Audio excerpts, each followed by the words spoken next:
से कह दो जरा सीमा में रहना सीख ले।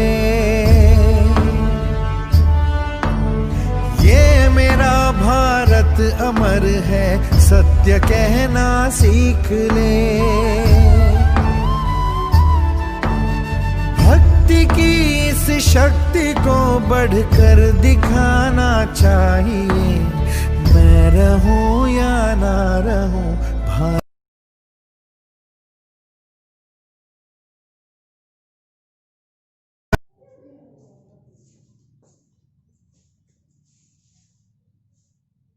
सभी को मेरा नमस्कार।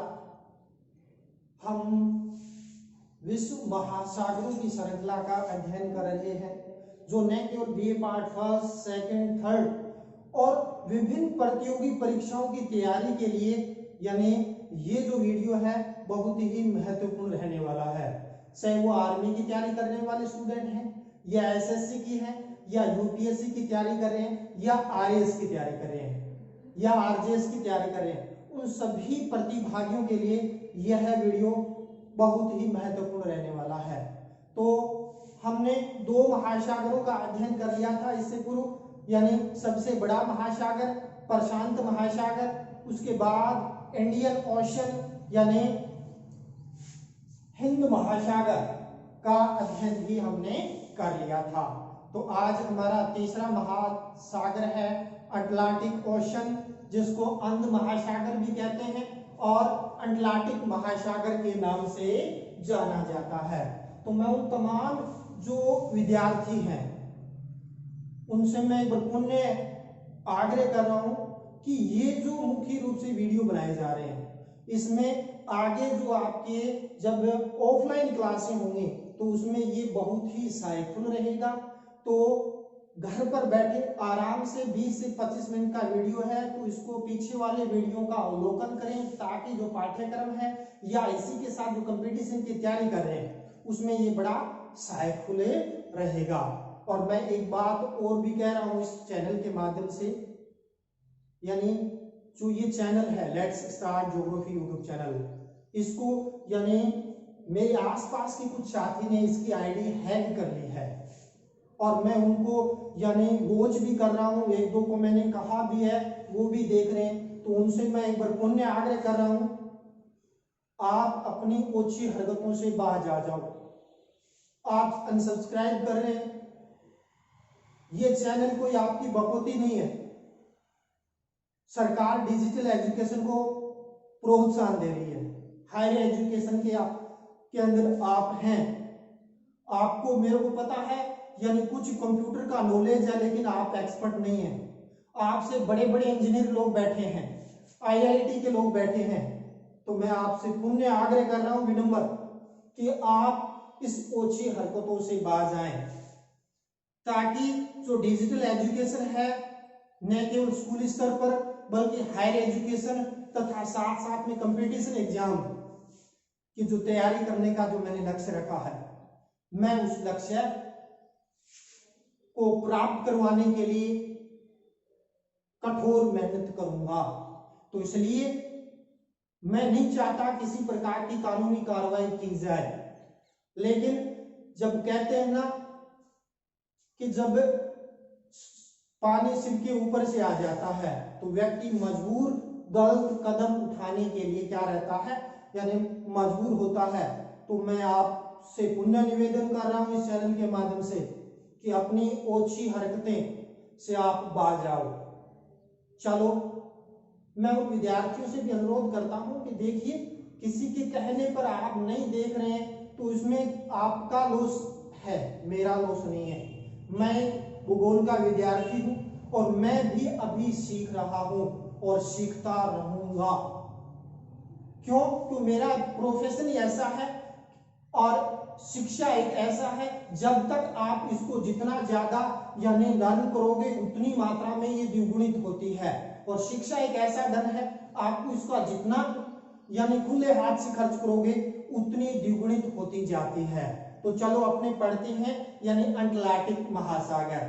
तो अटलांटिक महासागर का यदि हम अवलोकन करना चाहें तो अटलांटिक महासागर है, यानी विश्व का दूसरा सबसे बड़ा महासागर है और इसके क्षेत्रफल की यदि हम बात करते हैं तो इसका क्षेत्रफल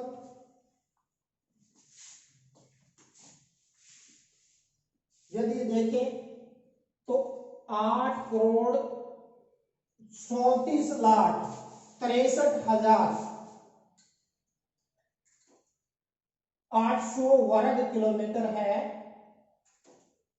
इसका अटलांटिक महासागर का।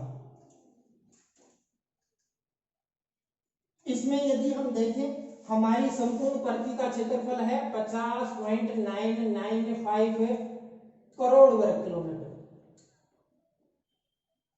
यदि हम इसके यदि अनुपात में देखें तो लगभग क्या है, यानी 1/6 भाग पर क्या है, अटलांटिक महासागर का विस्तार पाया जाता है।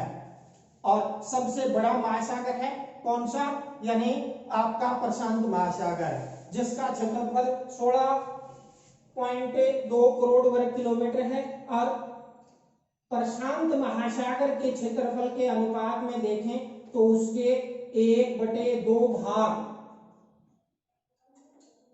अटलांटिक महासागर का विस्तार है वो पाया जाता है। तो अटलांटिक महासागर में देखें तो यानी कि अशांत महासागर है। हम इनकी उत्पत्ति के बारे में भी जानेंगे, इसके अंदर कौन कौन से उच्चावच पाए जाते हैं उसके बारे में भी जानेंगे, और इसके अलावा कुछ महत्वपूर्ण रहस्यों के बारे में भी हम इस चैनल के माध्यम से डिस्कस करने वाले हैं। तो सर्वप्रथम तो हम इसकी देखते हैं लोकेशन। तो सर्वप्रथम तो मैं कोलंब के अंदर इसकी लोकेशन दिखाता हूं।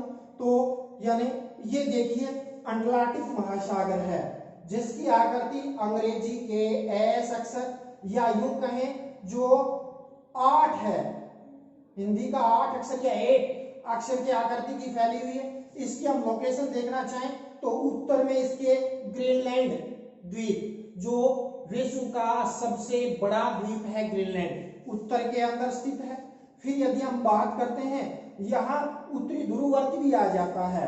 दक्षिण में देखें तो अंटार्कटिका, यानी ये लिखा हुआ अंटार्कटिका, इसकी दक्षिणी सीमा का निर्धारण करता है।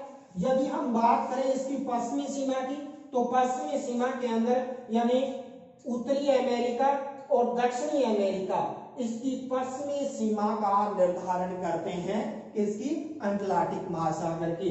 यदि हम बात करते हैं अटलांटिक महासागर की पूर्वी सीमा का निर्धारण की बात करते हैं तो यानी उत्तर के अंदर यानी ग्रीनलैंड सागर के दक्षिण के अंदर यानी यूरोप और अफ्रीका इसकी पूर्वी सीमा का निर्धारण करते हैं।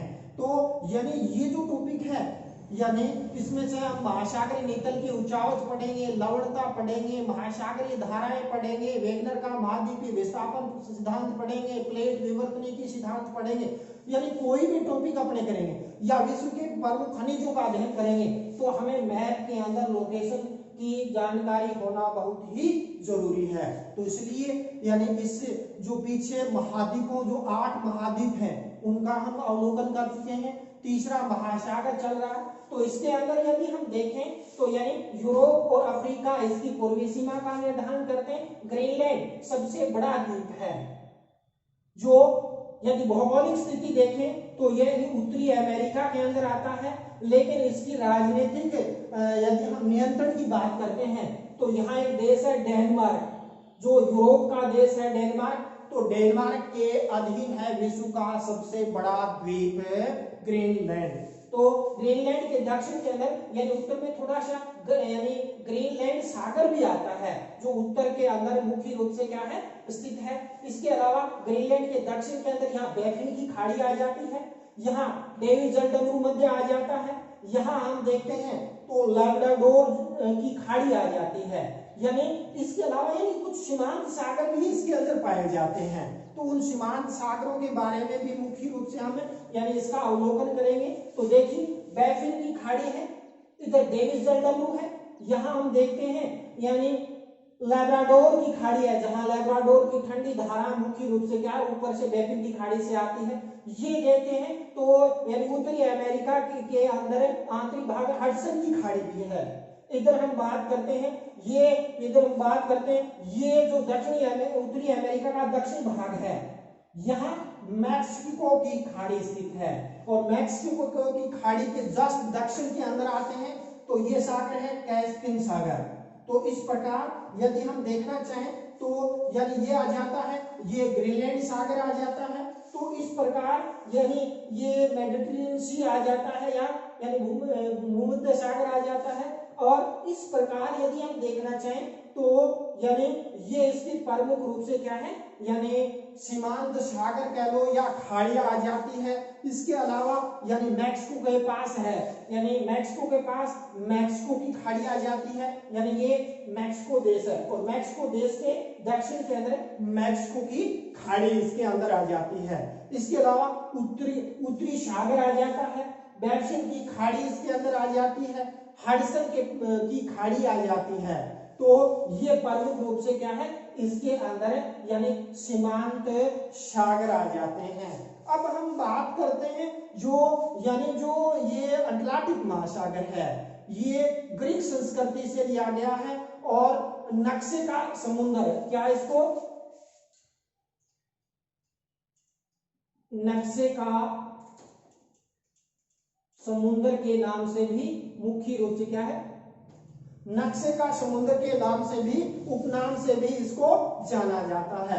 अटलांटिक महासागर में देखें तो इसकी लंबाई तो बहुत ज्यादा है लेकिन चौड़ाई है वो मुख्य रूप से क्या है, कम पाई जाती है। यदि हम बात करते हैं इसकी लंबाई की तो लंबाई लगभग क्या है, यानी हम आइसलैंड से देखें नीचे दक्षिण में बोवेट द्वीप तक इसकी लंबाई देखें तो 14,400 किलोमीटर की लंबाई के अंदर फैला हुआ है। जिसके अंदर यदि हम देखें तो इसके अंदर यानी मध्यवर्ती भाग है यहाँ ज्यादा चौड़ा है, जिसकी यानी उत्तरी अटलांटिक महासागर, क्योंकि यदि हम देखना चाहें ये आ जाती है 0 डिग्री, जिसको हम भूमध्य रेखा के नाम से जाना जाता है। तो भूमध्य रेखा के उत्तर वाला जो सागर कहलाएगा वो तो कौन सा कहलाएगा, उत्तरी अटलांटिक महासागर के नाम से जाना जाता है। ये 0 डिग्री रेखा है जिसको हम भूमध्य रेखा कहते हैं। भूमध्य रेखा के उत्तर वाला भाग है उत्तरी अटलांटिक महासागर कहलाता है, दक्षिण वाला भाग है दक्षिणी अटलांटिक महासागर के नाम से जाना जाता है। फिर यदि हम इसका आगे अवलोकन करें जो ये अटलांटिक महासागर है, यहाँ इसकी अधिकतम चौड़ाई 900 किलोमीटर है। यहाँ आते हैं तो ये सबसे कम 2500 दक्षिण गोलार्ध के अंदर 2500 किलोमीटर यानी चौड़ाई के अंदर फैला हुआ है। तो ओवरऑल यदि हम देखें तो अटलांटिक महासागर है अंग्रेजी के एस अक्षर के समान आकृति है, या अपने हिंदी में देखें तो यानी 8 की आकृति का यानी ये महासागर है वो फैला हुआ है। तो इस प्रकार यानी जो अटलांटिक महासागर है वो यानी विश्व का दूसरा सबसे बड़ा महासागर है, यानी कौन सा, अटलांटिक महासागर। फिर हम अटलांटिक महासागर की उत्पत्ति की बात करते हैं तो देखिए जब मुख्य रूप से पैंजिया का विघटन हुआ और विघटन के बाद जो अंगारा लैंड और गोंडवाना लैंड बने तो उसमें क्या हुआ, जो ये उत्तरी अमेरिका, दक्षिणी अमेरिका, यूरोप और अफ्रीका आपस में क्या हुए, ये जुड़े हुए थे। बाद में परी कार्बोनिफेरस युग के अंदर क्या हुआ, यानी उत्तरी अमेरिका दक्षिणी अमेरिका का पश्चिम दिशा की ओर क्या हुआ, प्रतिस्थापन हो गया। और जिसके कारण, और ये प्रतिस्थापन कोई 20-30-50 सालों में नहीं, यानी करोड़ों वर्ष का समय लगा था। और इसके अंदर बात करते हैं तो यानी जो प्लेटों के अंदर किसका हुआ, या यूं कहें कि जब मुख्य रूप से क्या है बल लगा तो बल की वजह से यानी कई झटके इसके अंदर आए थे। इसके कारण क्या है, इसके मध्यवर्ती भाग में मध्य अटलांटिक कटक पाया जाता है, जिसका हमने कल भी देखा था। हिंद महासागर के अंदर भी मध्य अटलांटिक कटक पाया जाता है और ये मध्य अटलांटिक कटक को यानी मुख्य रूप से इस डायग्राम के अंदर प्रदर्शित है वो किया गया है। तो जो ये मध्य अटलांटिक कटक है, तो मध्य अटलांटिक कटक का निर्माण है वो वेगनर के या टेलर के महाद्वीपीय विस्थापन सिद्धांत के अनुसार देखें तो यानी उत्तरी अमेरिका, दक्षिणी अमेरिका, यूरोप और अफ्रीका से अलग होकर पश्चिम दिशा की ओर प्रतिस्थापन किया। और अब भी ये प्लेटें हैं, ये क्या है, पश्चिम दिशा की तरफ प्रतिस्थापन कर रही है और पश्चिम में है प्रशांत महासागर। तो प्रशांत महासागर सिकुड़ रहा है। तो यूपीएससी के अंदर ये प्रश्न पूछा गया, कौन सा महासागर का यानी संकुचित हो रहा है? तो प्रशांत महासागर का यानी संकुचन हो रहा है। क्यों? क्योंकि ये प्लेटें यानी पश्चिम की तरफ प्रतिस्थापन हो रही है और ये जो अटलांटिक महासागर है ये क्या हो रहा है, चौड़ा हो रहा है। तो इस तरीके के प्रश्न भी आपसे पूछे जा सकते हैं। तो इसके अंदर जैसे हमने तीनों महासागरों का देखे, कौन से महासागर में मध्य अटलांटिक कटक नहीं है, यानी प्रशांत महासागर के अंदर नहीं है। और इसके बारे में मैं जब प्रशांत महासागर का यानी कि वर्णन किया उसमें मैंने समझाया था कि इसका क्यों यानी मध्य अटलांटिक कटक नहीं है। तो आप उस वीडियो को देखकर इसका अवलोकन कर सकते हैं। इसके अंदर यदि हम देखना चाहें तो ये जो मध्य अटलांटिक कटक है ये क्या है, यानी 4000 मीटर से लेकर यानी समुद्र के अंदर कुछ कटक है वो स्पष्ट रूप से क्या है, दिखाई देते हैं। यानी एक समुद्र के अंदर बीचों बीच एक पर्वत श्रेणी है। और जो यानी यदि हम बात करते हैं बोवेड ग्रीनलैंड से लेकर बोवेड द्वीप तक, यानी आइसलैंड से लेकर बोवेड द्वीप तक इसकी जो लंबाई 14,400 किलोमीटर है। यदि हम इसको यदि सबसे लंबा माने तो विश्व की सबसे लंबी यानी कटक या पर्वत श्रेणी है ये मध्य अटलांटिक कटक, जो 14,400 किमी की लंबाई के अंदर फैला हुआ है। ये जो कटक है यानी बीच में कहीं चौड़ा है, यानी इसके कई उपविभाग हो गए हैं। तो इसके अंदर देखें अटलांटिक महासागर का उत्तरी भाग है, उसको हम किस नाम से जाना जाता है, डॉल्फिन उभार के नाम से जाना जाता है उत्तरी अटलांटिक कटक को। और फिर बात करते हैं जो यानी उत्तरी अटलांटिक कटक है ये मुख्य रूप से क्या है, जो दक्षिण भाग है इसका, यानी ये तो हो गया कौन सा, डॉल्फिन उभार। ये जो दक्षिण वाला भूमध्य रेखा के दक्षिण में है इसको हम चैलेंजर उभार के नाम से भी जाना जाता है। इसके अंदर यानी कई यानी द्वीप भी प्रमुख रूप से क्या पाए जाते हैं। जैसे हम बात करते हैं आइसलैंड और बोवेड द्वीप पर, इसको हम कहते हैं विलियम टॉम्स कटक के नाम से जाना जाता है। यानी ये आइसलैंड और ये बोवेड द्वीप के पास इसको विलियम टॉम्स कटक के नाम से जाना जाता है। विलियम टॉम्स कटक के दक्षिण में ग्रीनलैंड के यानी दक्षिण के अंदर यानी एक कटक है, एक यानी संपाटी भाग है जिसको हम यानी मध्य अटलांटिक कटक का ही भाग है जिसको हम किस नाम से जाना जाता है, टेलीग्राफिया के पठार के नाम से भी इसको प्रमुख रूप से क्या है जानते हैं। तो इसके बाद हम बात करते हैं तो टेलीग्राफिया पठार के दक्षिण के अंदर यानी जो यानी कटक है उसको उत्तरी अटलांटिक कटक कहते हैं। इसके बाद ये डॉल्फिन उभार आ जाता है। इधर हम बात करते हैं चैलेंजर उभार आ जाता है। इसके बाद करते हैं ये जो रेखा दर्शाई गई है इसको हम वॉल्मिस कटक के नाम से जाना जाता है। और ये वाला जो क्षेत्र है ये जो प्रदर्शित किया गया कटक ये दक्षिणी मध्य अटलांटिक कटक के नाम से मुख्य रूप से क्या है जाना जाता है।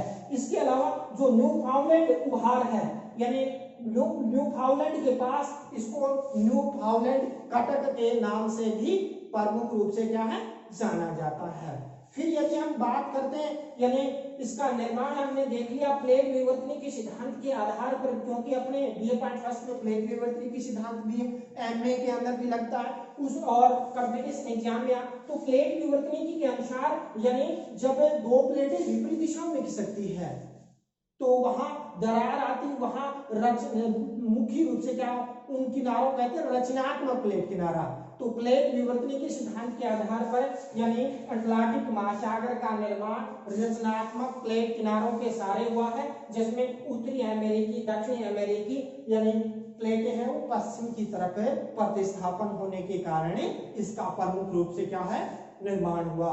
फिर बात करते हैं कि इसके अंदर यानी जो डेनमार्क है यानी डेनमार्क और यानी जो देश है उसके पास में एक मुख्य रूप से क्या है ग्रीनलैंड सागर, और इसको यानी अलग करने वाली यानी मुख्य रूप से क्या है एक डेनमार्क स्ट्रीट है।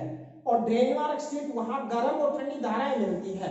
तो यानी गर्म धाराएं नीचे बैठेंगी तो ऊपर से आते तो एक जलप्रपात बनता है जिसकी ऊंचाई 11,500 मीटर, यानी मुख्य रूप से पानी ऊपर से नीचे गिरता है जो एक प्रकार का जल गर्त का यानी मुख्य रूप से क्या है निर्माण होता है 11,500 मीटर।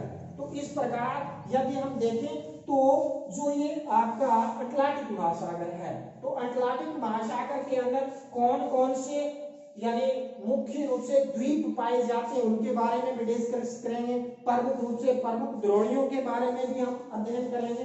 तो इसके अंदर यदि हम देखना चाहें कुछ एटलस का सहारा लेकर भी हम इसका अवलोकन करेंगे। तो देखिए ये अटलांटिक महासागर है जिसमें उत्तरी अमेरिका, दक्षिणी अमेरिका, ग्रीनलैंड आ गया, यानी ये यूरोप और ये स्थित है। इसकी लोकेशन यदि हम देखना चाहें इसके अंदर देखते हैं ये यहाँ आ जाता है, केप वर्डे द्वीप आ जाता है। इस क्षेत्र में देखें तो कनारी द्वीप आ जाता है, अजोर्स द्वीप इसके अंदर आ जाता है। इधर बात करते हैं आइसलैंड द्वीप आ जाता है, ये उत्तर में देखते हैं ग्रीनलैंड द्वीप समूह आ जाता है। ये इधर हम बात करते हैं जो बेफिन द्वीप समूह आ जाता है जो बेफिन की खाड़ी के पास में, ठीक है। इसके बाद यदि हम देखना चाहें तो ये आ जाता है ओटोवा। इसके बाद आगे हम अध्ययन करना चाहें तो वर्जीनियन द्वीप समूह आ जाता है, केप वर्डे द्वीप समूह आ जाता है, इधर हवाना आ जाता है, ये कैरिबियन द्वीप समूह आ जाते हैं इस क्षेत्र के अंदर।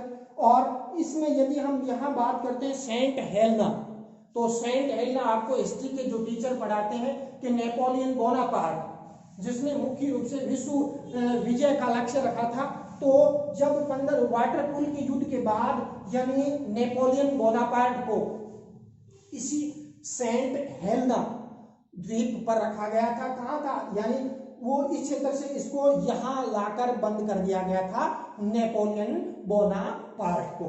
आगे हम बात करते हैं, आगे द्वीपों के अंदर देखना चाहें तो सेंट हेलेना द्वीप आ गया। इसके बाद यहाँ नीचे हम बात करते हैं फोकलैंड द्वीप समूह, जहाँ फोकलैंड की धारा भी हम आगे अध्ययन करेंगे तो उसके अंदर दिखाएंगे। इसके अलावा तीसरा डेल फ्यूगो द्वीप समूह भी आ जाता है। इधर नीचे बात करते हैं स्कोशिया सागर आ जाता है। इसके बाद नीचे अंटार्कटिका आ जाता है।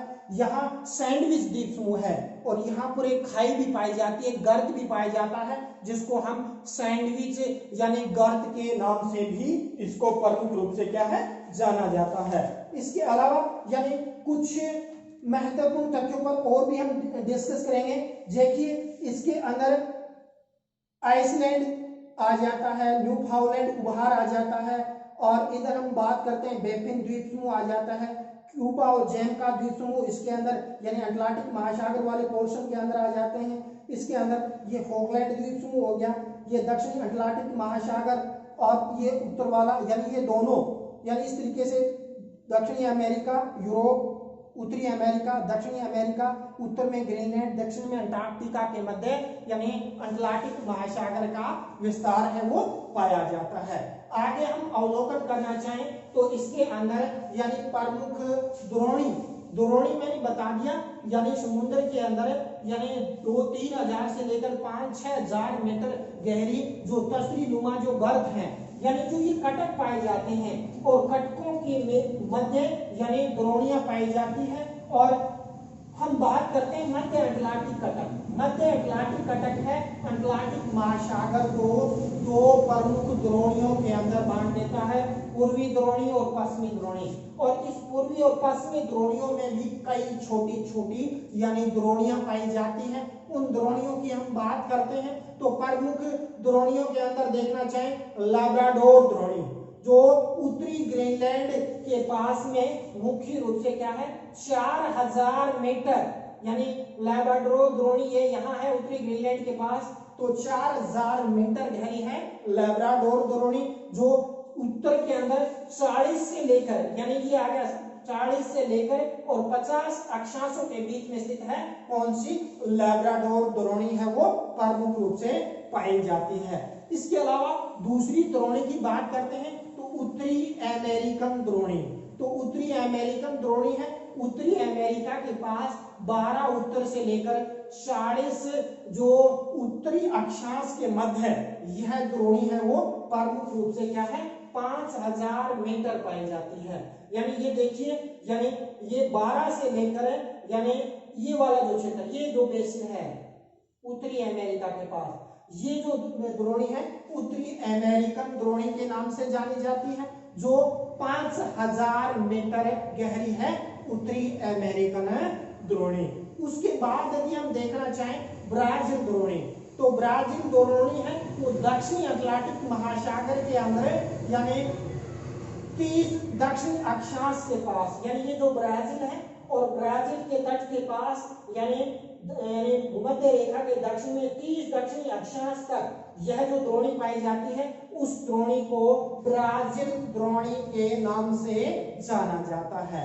इसके बाद आती है स्पेन, यानी स्पेन आ जाता है यूरोप में, तो स्पेन के पास जो द्रोणी पाई जाती है, जो मध्य अटलांटिक कटक है, इस मध्य अटलांटिक कटक के यानी पश्चिम के अंदर, यानी पूर्व के अंदर यदि हम देखना चाहें तो वहां 30 से 50 अक्षांशों के मध्य जो द्रोणी पाई जाती है, उसको स्पेनिश द्रोणी के नाम से जाना जाता है, क्योंकि स्पेन के तट के समीप है ये द्रोणी।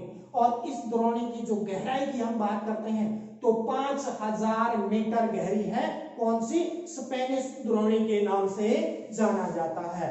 इसके बाद उत्तरी व दक्षिणी कनारी बेसिन, उत्तरी व दक्षिणी कनारी बेसिन है वो मुख्य रूप से अफ्रीका के तट के पास में स्थित है, और ये उत्तरी व दक्षिणी कनारी दो द्रोणियां हैं मुख्य रूप से, तो अफ्रीका के तट के समीप है वो प्रमुख रूप से इसके अंदर पाई जाती है। इसके बाद हम देखना चाहें तो स्पेन के तट के पास हमने देख ली स्पेन द्रोणी। इसके अलावा गायना का तो जो तट है, जो गायना जो कटक है, गायना कटक और सियरा लियोन कटक के पास में जो द्रोणी पाई जाती है, उस द्रोणी को, यानी चूंकि ये गायना के समीप है इसलिए इसको गायना द्रोणी के नाम से भी प्रमुख रूप से क्या है जाना जाता है, जो 4000 से लेकर 5000 मीटर की गहराई के अंदर प्रमुख रूप से क्या है पाई जाती है। इसके बाद हम बात करते हैं यानी 40 से लेकर 50 दक्षिणी अक्षांशों के पास में, यानी इसके अंदर देखना चाहिए 30 और ये 40 से लेकर 50 अक्षांशों के मध्य जो द्रोणी है उसको हम किस नाम से जाना जाता है? उसको अंगोला द्रोणी के नाम, यानी मुख्य रूप से क्या है अवलाश द्रोणी के नाम से जाना जाता है, जो 40 से लेकर 50 दक्षिणी अक्षांशों के मध्य इसकी स्थिति प्रमुख रूप से क्या है पाई जाती है। इसके अलावा केप वर्डे बेसिन, तो केप वर्डे बेसिन की यदि हम बात करते हैं तो 25 से लेकर यानी लगभग 45 दक्षिणी अक्षांशों के मध्य वाला जो क्षेत्र है ये केप वर्डे बेसिन के नाम से जाना जाता है, जो अवलाश द्रोणी के यानी जस्ट उत्तर के अंदर यह द्रोणी है वो प्रमुख रूप से पाई जाती है। उसके बाद आगे हम यदि इसका अध्ययन करना चाहें तो इसके अंदर यानी ये दक्षिणी सैंडविच गर्त भी पाया जाता है, तो मैंने बताया यानी ये इस क्षेत्र के अंदर दक्षिणी सैंडविच गर्त है वो प्रमुख रूप से क्या है पाया जाता है, जो यानी अंटार्कटिका के उत्तर के अंदर और दक्षिणी अमेरिका वाला जो भाग है वहां जो यानी गर्त पाया जाता है, दक्षिणी सैंडविच गर्त है यानी दक्षिणी सैंडविच गर्त है ये, और यहाँ एक द्वीप भी प्रमुख रूप से क्या है यानी पाया जाता है। तो ये तो हो गए प्रमुख द्रोणियां या बेसिन। इसके बाद हम बात करेंगे गर्त। तो हमने कल भी उत्तरी यानी हिंद महासागर का जब अध्ययन किया था तो हमने कहा था कि महासागर की तली है उसमें हालांकि रिसर्च में कई अभियान भी हुए हैं और उस अभियानों के तहत महत्वपूर्ण तथ्यों पर रिसर्च भी हुए हैं और वर्तमान वैज्ञानिक तकनीकी युग के अंदर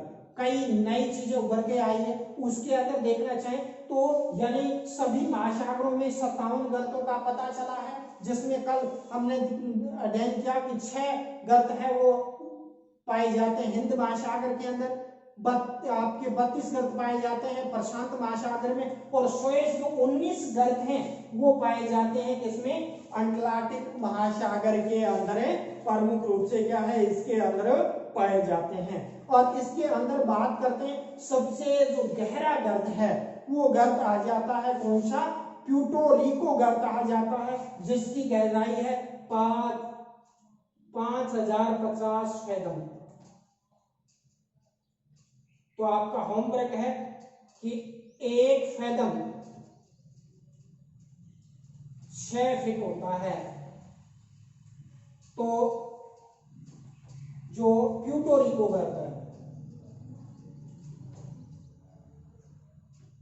कितने फीट गहरा है, तो इसके बारे में बताइए। और आप चूंकि अध्ययनशील विद्यार्थी हैं तो आप इसकी मीटर में भी गहराई बताइए, भी इसकी गहराई है वो प्रमुख रूप से क्या है, इतनी पाई जाती है। तो प्यूर्टो रिको गर्त मैंने बता दिया 5050 फैदम है और 1 फैदम 6 फीट होता है। तो इसके अंदर यानी कितने फीट गहरी है ये गर्त और कितने मीटर गहरा है। दूसरा दक्षिणी सैंडविच गर्त, जब हम बात करें दक्षिणी सैंडविच गर्त है, वो भी मुख्य रूप से क्या है, दूसरा सबसे गहरा गर्त है अटलांटिक महासागर का, और इसकी गहराई है 4552 फैदम। कितनी? 4500, 4552 फैदम। किसकी? यानी आपके दक्षिणी सैंडविच गर्त की। इसके बाद हम बात करते हैं रोमांसी गर्त पाया जाता है। तो रोमांसी गर्त की बात करते हैं तो 4152 मीटर रोमांसी गर्त पाया जाता है। 4152 मीटर पर रोमांसी गर्त है वो प्रमुख रूप से इसके अंदर देखने को मिलता है। इसके बाद अन्य गर्तों की यदि हम बात करते हैं, नरेशन गर्त भी पाया जाता है, मशोले गर्त भी पाया जाता है, कुचानन गर्त भी पाया जाता है, चुन गर्त भी पाया जाता है, वाल्डीसिया गर्त भी पाया जाता है। इनका जब अवलोकन करेंगे, जब महासागरीय नितल के उच्चावच वाला टॉपिक करेंगे तो उनका और अधिक हम बारीकी से अध्ययन इसके अंदर करेंगे। इसके अलावा यदि हम देखें तो प्रमुख द्वीप समूह का हमने अध्ययन कर लिया था कि मुख्य रूप से ग्रीनलैंड द्वीप समूह पाया जाता है। इसके अलावा आइसलैंड द्वीप समूह पाया जाता है, यानी अफ्रीका के पास में यहाँ एक बरमूडा द्वीप पाया जाता है और बरमूडा एक ट्रायंगल भी है। यानी इस तरीके से ये यदि हम देखें तो ये त्रिभुजाकार आकृति बनती है और ये एक रहस्यमय घटना है भाई। यहाँ अब तक सैकड़ों जहाज गए हैं और वहां इतना एक ग्रेविटी पावर है और इतनी यानी मुख्य रूप से क्या है, यानी अपनी ओर आकर्षित करता है। कई रिसर्च भी हुए और इसका जो पता है वो यानी दक्षिण मुख्य रूप से द्वितीय विश्व युद्ध के दौरान चला, वहां कई अन्वेषण गए तो वो जहाज वापिस नहीं आए हैं। हालांकि हाल ही के अंदर निष्कर्ष निकाला है कि वहां यानी कुछ ऐसा ग्रेविटी पावर है और उसके अंदर यानी एक व्यक्ति गया है वो वापस भी आने की यानी बता रहे, लेकिन कितना सत्य है, लेकिन सैकड़ों जहाज जो भी इसके अंदर आता है तो अपनी ओर आकर्षित कर लेता है। तो ये है बरमूडा ट्रायंगल, जो यानी दक्षिणी अमेरिका का ये जो तट है, उत्तरी अमेरिका, यहाँ जो ट्रायंगल बनता है बरमूडा ट्रायंगल है और यहाँ मुख्य रूप से क्या है, यानी एक खतरनाक कह सकते हैं कि यानी जगह है जहां पर आज तक जो गए हैं जहाज, बड़े बड़े जहाज गए हैं, वो जहाज उसके अंदर जलमग्न हो गए हैं। इसके अलावा यानी मुख्य रूप से दूसरा जो यानी सबसे महत्वपूर्ण तथ्य की यदि हम बात करते हैं तो ये वाला एक क्षेत्र है भाई और इसका नाम है सारगैसो सागर। क्या नाम है इसका? सारगैसो सागर। सैकड़ों बार एग्जामों में प्रश्न पूछा गया है। पीए पार्ट फर्स्ट में इससे पूर्व वाला जो यानी एग्जाम हुआ है उसके बारे में ये प्रश्न पूछा गया कि सारगैसो सागर है क्या। तो सारगैसो सागर की यदि हम बात करते हैं तो ये पोर्चुगीज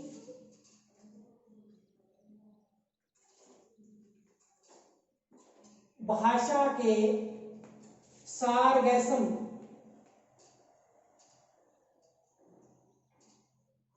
शब्द से लिया गया है और जिसका तात्पर्य क्या है? सागरीय घास। यानी सारगैसो सागर एक ऐसा अद्भुत सागर है जिसकी कोई प्राकृतिक यानी स्थलखंड सीमा नहीं बनाता। जैसे हमने अध्ययन किया तो यानी अपना हिंद महासागर अफ्रीका यानी उधर इस बात करते हैं, दक्षिण एशिया इधर ये द्वीप समूह, ऑस्ट्रेलिया, अंटार्कटिका सीमा बनाते हैं। लेकिन सारगैसो सागर एक ऐसा अद्भुत सागर है जिसका कोई प्राकृतिक भूखंड है वो सीमा नहीं बनाता। तो इसकी सीमा कौन बनाता है, तो इसके बारे में डिस्कस करेंगे। देखिए मुख्य रूप से क्या है, महासागरों में धाराएं बहती है। तो यहाँ एक धारा बहती है उत्तरी विश्वविद्रेखीय धारा, यहाँ पर बहती है यानी गल्फ स्ट्रीम की धारा। इधर यदि हम बात उत्तरी अटलांटिक धारा, और इसके बाद हम बात करते हैं इधर ये यानी मुख्य रूप से आ जाती है कनारी धारा। फिर ये दक्षिण विश्वविद्रेखीय धारा का एक चक्कर बनाती है, और उस चक्कर के मध्य जब यानी धाराएं वर्ताकार में मार्ग के अंदर घूमती है तो बीच का एक जो शांत जल डमरू मध्य है, उस जल डमरू मध्य को कहा जाता है सारगैसो सागर के नाम से जाना जाता है। तो सारगैसो सागर के अंदर सीमा कौन बनाता है भाई, यानी उत्तरी विश्वविद्रेखीय धारा। यहाँ यानी आपकी यदि हम बात करते हैं उत्तरी यानी जो धाराओं के अंदर, तो उत्तरी विश्वविद्रेखीय धारा, गल्फ स्ट्रीम की धारा, इधर उत्तरी अटलांटिक प्रवाह, कन्नारी की धारा और दक्षिण यानी उत्तरी विश्वविद्रेखीय धारा के मध्य यानी ये धाराएं चारों चक्कर लगाती है, और बीच के अंदर सारगैसम घास पाई जाती है। और चूंकि इसका जल दूसरे जल से मिलता नहीं है, तो अटलांटिक महासागर की सर्वाधिक लवणता कितनी 37 और प्रति 1000 प्रतिशत के नीचे एक बिंदु वो लगाते हैं, तो ये प्रति 1000 का सूत्र है। यानी 1000 ग्राम जल के अंदर 37 ग्राम लवणता पाई जाती है। कहाँ? सारगैसो सागर के अंदर। सारगैसो सागर की यदि हम बात करते हैं विस्तार की, तो 20 से लेकर 40